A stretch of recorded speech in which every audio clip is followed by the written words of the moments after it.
हल हल शक्तिपुऱ्याचा जुगलबंदी सामना म्हटलं की सर्वात महत्त्वाचा विषय मानला जातो म्हणजे प्रश्नोत्तर। माझे प्रतिस्पर्धी तुरेवरचे आहे शिताबुवा यांना मी माझ्या प्रश्नाचे उत्तर कार्यक्रम चालू होण्याअगोदरच दिलेले आहे, पण रसिक माहितीसाठी शून्य रसिकांच्या माहितीसाठी आजचा विषय या सभेमध्ये मी कथन करतोय, जरा लक्ष असू दे।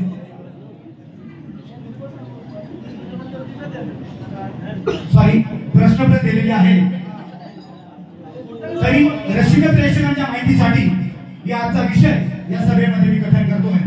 माझा आजचा विषय असा आहे, युद्धभूमीवर तुला पादुकांनी मारले, युद्धभूमीवर तुला पादुकांनी मारले तरच तुझा मृत्यू होईल, असा वर कोणी कोणाला दिला व तो कोणत्या युगात दिला। युद्धभूमीवर तुला पादुकांनी मारले तरच तुझा मृत्यू होईल, असा वर कोणी कोणाला दिला व तो कोणत्या युगात दिला, असा माझा विषय आहे। माझे प्रतिस्पर्धी तुरेवाले शाहीर नामांकित शाहीर आहे। माझी विनंती आहे त्यांनी माझ्या प्रश्नाचं उत्तर शास्त्र आधारे पुराव्या साहित्यात